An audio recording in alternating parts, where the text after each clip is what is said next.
Los españoles quemaron miles de libros aztecas, pero este sobrevivió. Es el Códice Borgia. Está en el Vaticano. Y los rituales que describe son tan perturbadores que la historia oficial lo enterró durante 500 años. 5 rituales documentados. ¿Por qué los aztecas arrancaban corazones al amanecer? ¿Por qué se perforaban la lengua con espinas de maguey? ¿Por qué vestían la piel de los muertos? Hoy revelaremos lo que los arqueólogos confirmaron sobre el quinto ritual. No era sangre, era ciencia, astronomía, matemáticas y control social. Y hoy, 5 siglos después, sigue vivo en México y va a cambiar cómo ves el Día de Muertos para siempre. Vamos con el primero. A pesar de los intentos por borrarlo, el primer ritual está documentado en el Códice Borgia y en testimonios de los propios conquistadores. En la cima del Templo Mayor de Tenochtitlán, los sacerdotes aztecas realizaban el ritual más aterrador. No era un acto de violencia al azar, era una ceremonia precisamente coreografiada. El cronista español José de Acosta lo describió con detalles que aún hoy estremecen. El método habitual de sacrificio era abrir el pecho de la víctima, sacarle el corazón mientras aún estaba vivo y luego tirar el cuerpo escaleras abajo. Pero el corazón no era el final, era solo el principio del ritual. La víctima, casi siempre un guerrero capturado en la llamada Guerra Florida, era desnudado y obligado a subir las largas escalinatas del templo. Arriba, 6 sacerdotes esperaban.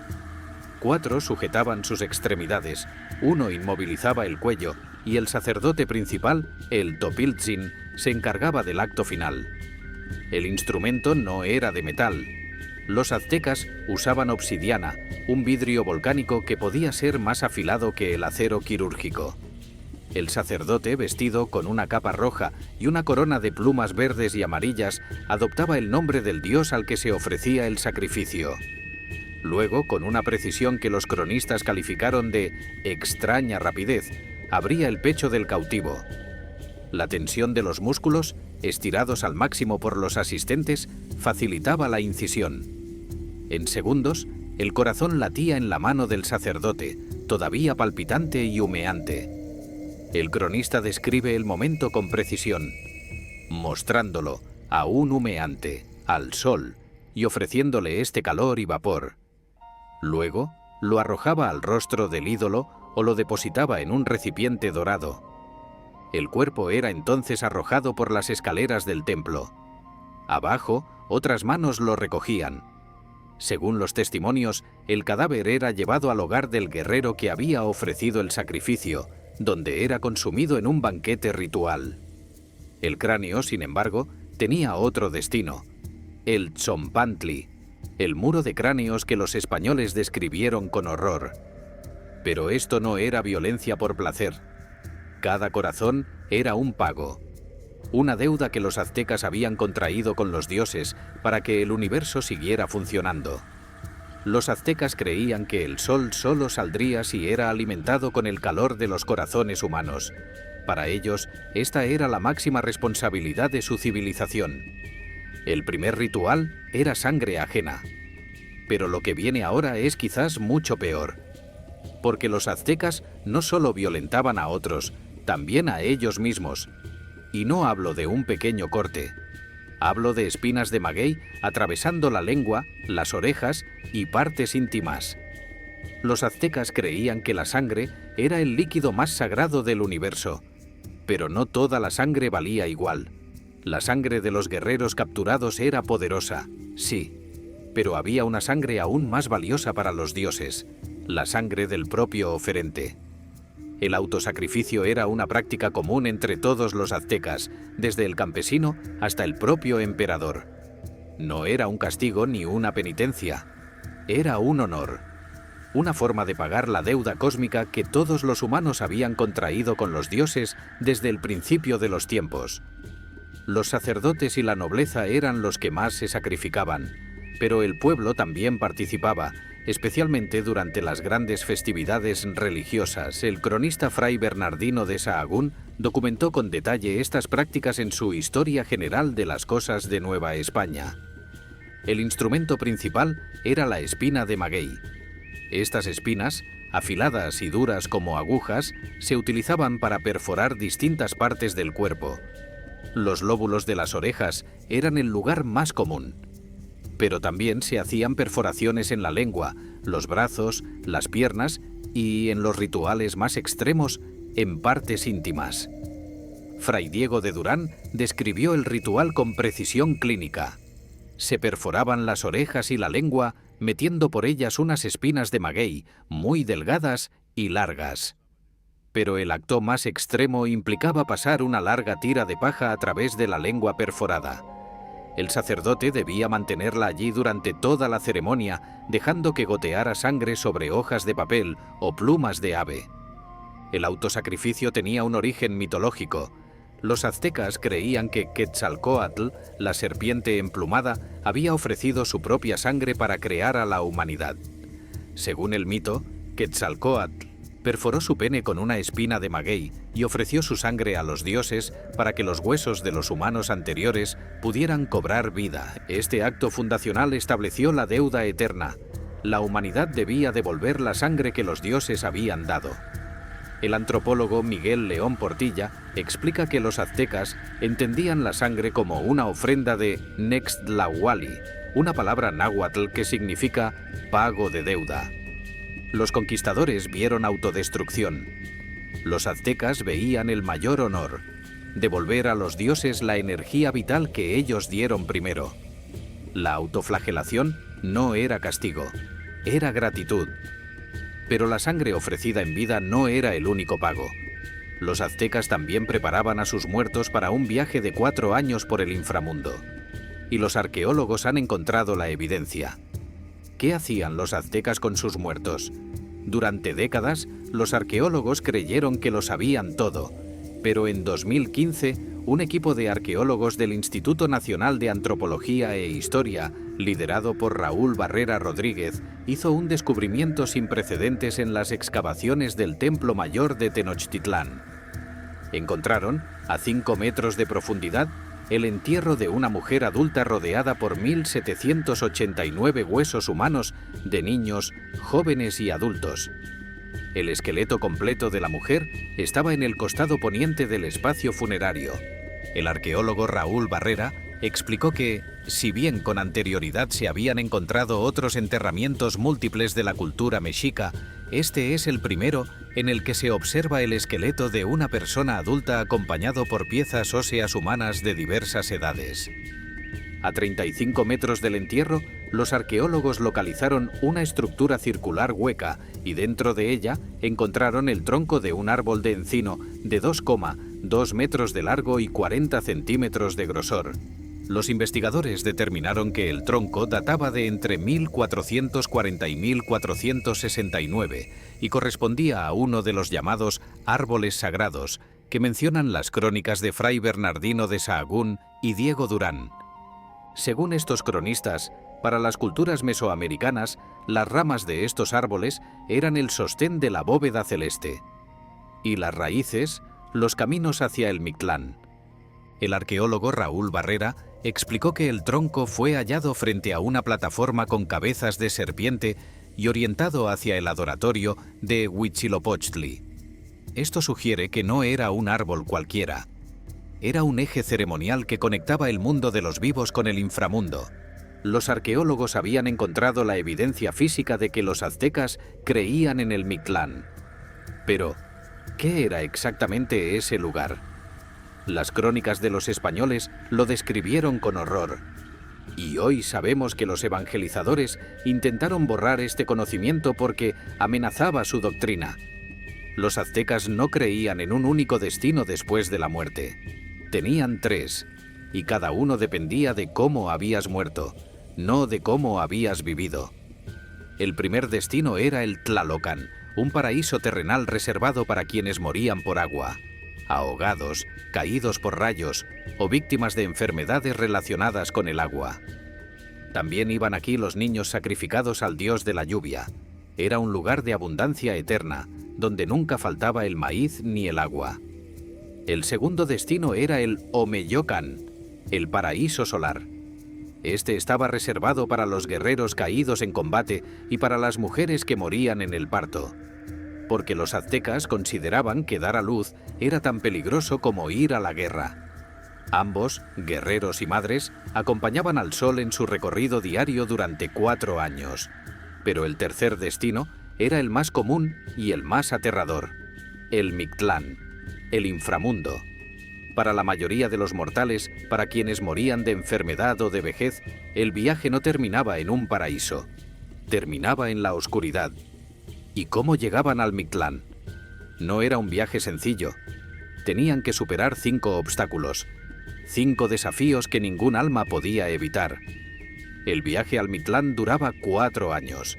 El alma debía atravesar 9 niveles del inframundo y superar 5 desafíos documentados en el Códice Borgia. Al final del viaje, tras 4 años de sufrimiento, el alma llegaba al Mictlán o Pochcalocán. No había cielo ni luz eterna, solo oscuridad total. El alma dejaba de existir, se disolvía en la nada. Los aztecas creían que la vida era un ciclo. Nacías, vivías, morías, viajabas 4 años por el inframundo y luego desaparecías para siempre. No había segunda oportunidad, no había salvación.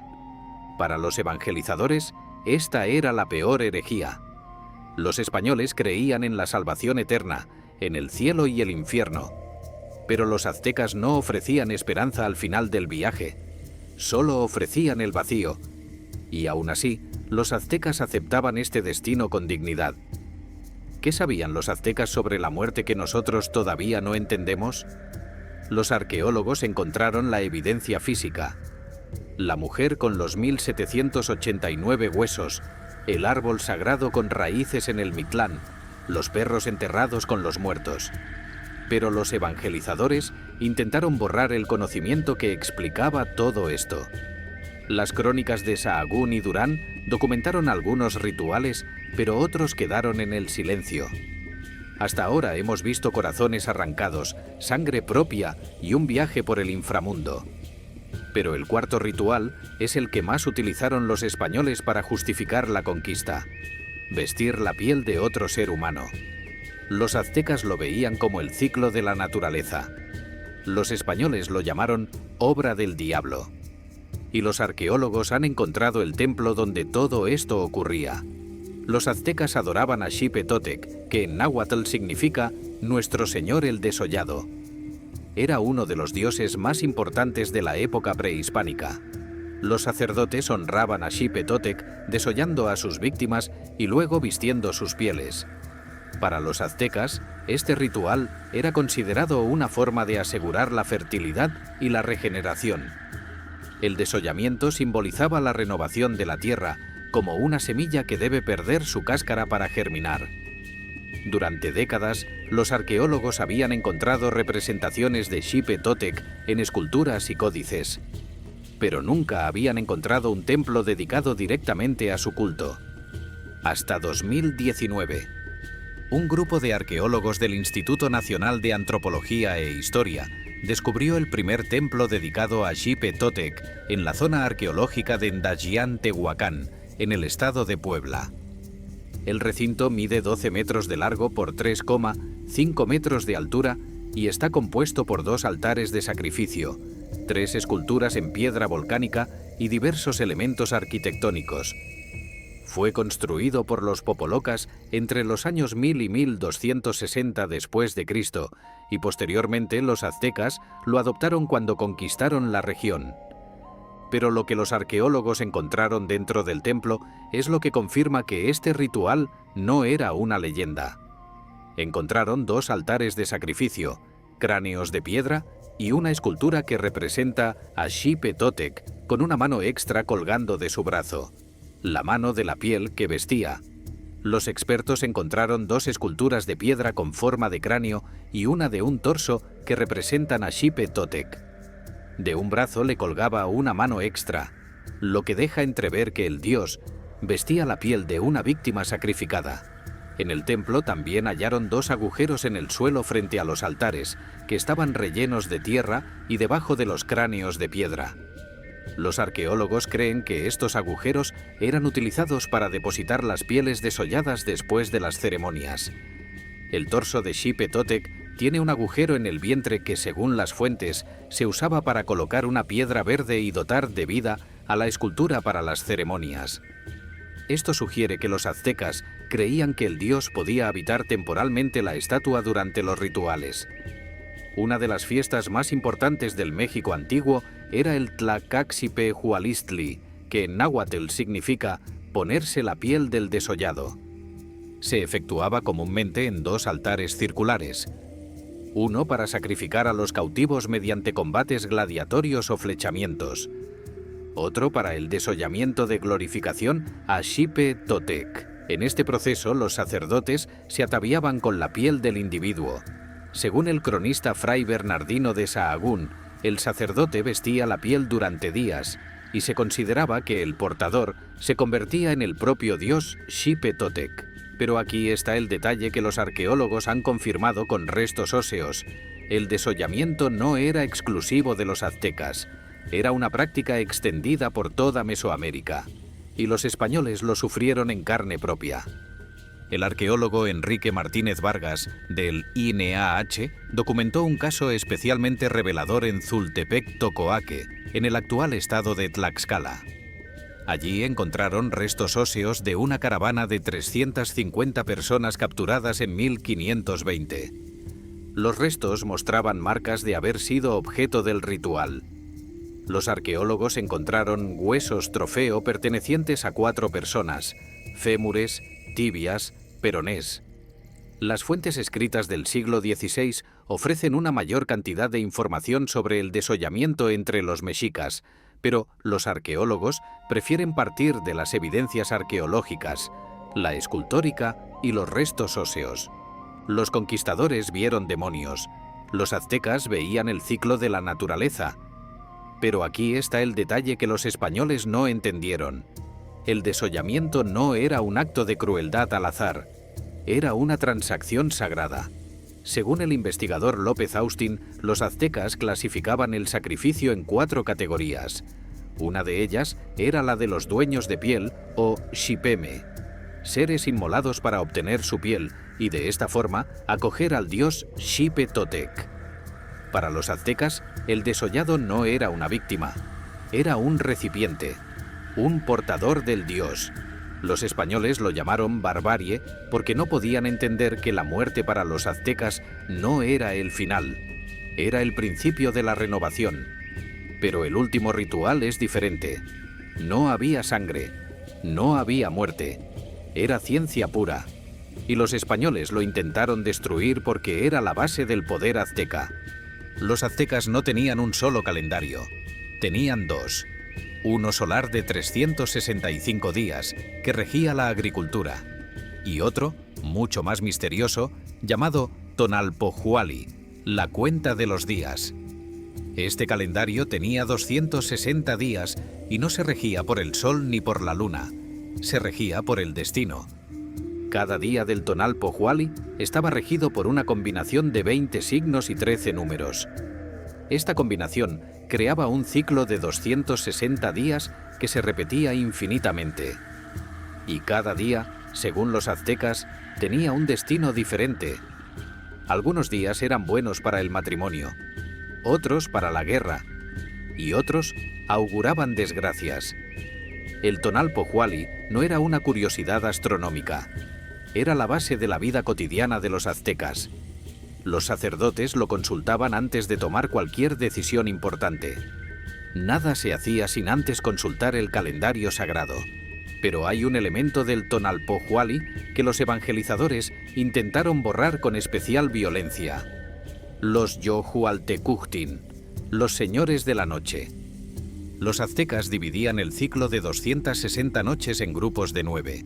Cada una de esas noches estaba gobernada por una deidad específica: Xiuhtecutli, el dios del fuego; Tezcatlipoca, el dios de la guerra y la noche; Piltzintecutli, el noble señor; Centeot, el dios del maíz; Mictlantecutli, el señor del inframundo; Chalchiutlicui, la diosa del agua; Tlazolteot, la diosa de la purificación; Tepeyolot, corazón de las montañas, y Tlaloc, el dios de la lluvia.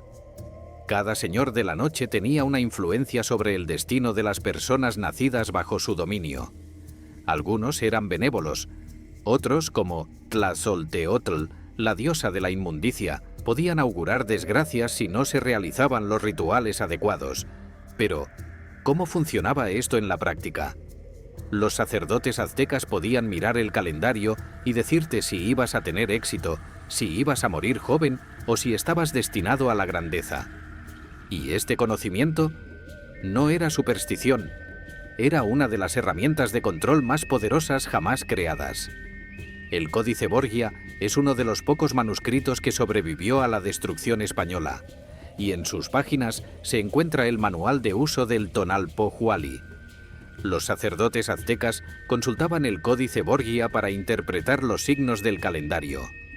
Cada día tenía un pronóstico, bueno, malo o fatal. Y con esa información, los sacerdotes podían decidir si un niño debía ser educado para la guerra o para el sacerdocio. Podían decidir si una cosecha sería abundante o si una guerra sería exitosa. El cronista Fray Bernardino de Sahagún documentó en su Historia General de las Cosas de Nueva España cómo los sacerdotes aztecas utilizaban el Tonalpohualli para predecir el futuro de los recién nacidos. Según su testimonio, el día de nacimiento de un niño determinaba su destino para siempre. Si nacías bajo un signo favorable, podías aspirar a ser un gran guerrero o un gran sacerdote. Si nacías bajo un signo desfavorable, tu vida estaría marcada por la desgracia. Pero aquí está la clave que los arqueólogos han descubierto. El Tonalpohualli no era solo un calendario, era un sistema de control social. Los sacerdotes podían decidir el destino de las personas simplemente interpretando los signos, y cuando los evangelizadores entendieron esto, supieron que debían destruirlo. El Tonalpohualli era el centro del poder azteca. Los sacerdotes, al ser los únicos que podían interpretarlo, tenían un control absoluto sobre la sociedad. Por eso los evangelizadores españoles entendieron que, mientras el Tonalpohualli existiera, no podrían imponer su religión. Por eso intentaron destruir todos los códices que contenían este conocimiento. Lo llamaron superstición diabólica. Pero en realidad, lo que temían era su poder. A pesar de los esfuerzos de los evangelizadores, el Tonalpohualli no desapareció por completo. Se transformó. Los evangelizadores descubrieron que había una coincidencia de fechas entre las celebraciones prehispánicas de los muertos y el Día de Todos los Santos, dedicado a la memoria de los santos católicos. Los aztecas celebraban a sus muertos al final de las cosechas, entre septiembre y noviembre. Los evangelizadores movieron estas celebraciones al 1 y 2 de noviembre, para que coincidieran con el Día de Todos los Santos y el Día de los Fieles Difuntos. Pero la fusión fue mucho más profunda que un simple cambio de fechas. Los elementos del Tonalpohualli se filtraron en la celebración católica. La flor de cempasúchil, que los aztecas usaban para guiar a los muertos hacia el mundo de los vivos, se convirtió en la flor emblemática del Día de Muertos. Las ofrendas de comida y bebida se convirtieron en los altares. El incienso de copal, que los sacerdotes aztecas usaban para purificar los espacios rituales, se convirtió en parte de la celebración católica. Y el perro Xoloitzcuintle, que guiaba a las almas hacia el Mictlán, fue reemplazado por las velas que iluminan el camino de los difuntos. Los conquistadores quemaron miles de códices, pero no lograron borrar lo que estos contenían. Cada uno de los 5 rituales que hemos visto hoy es una ventana al alma de una civilización que entendía la muerte como parte de la vida. ¿Cuánto de nuestra historia sigue enterrada bajo el silencio? ¿Cuántos rituales perdimos para siempre cuando los códices ardieron? ¿Qué sabían los aztecas sobre el universo, la vida y la muerte que nosotros aún no alcanzamos a comprender? El Códice Borgia sobrevivió. Está en la Biblioteca Vaticana. Pero su mensaje sigue incompleto. Porque los españoles no solo quemaron libros, quemaron una forma de entender el mundo, un sistema de conocimiento que vinculaba el cielo, la tierra y el inframundo en un solo tejido. Y sin embargo, algo de ese tejido sigue aquí. Los rituales que los evangelizadores intentaron borrar siguen vivos. Los dioses no murieron, solo cambiaron de nombre. Y hoy están en cada altar del Día de Muertos. En el siguiente vídeo del canal revelaremos lo que los arqueólogos encontraron bajo el templo de Quetzalcóatl en Teotihuacán. Un túnel de 8 kilómetros, mercurio líquido y cámaras que el INAH aún no ha abierto. Si este vídeo te pareció perturbador, ese te va a dejar sin palabras. Suscríbete para no perdértelo.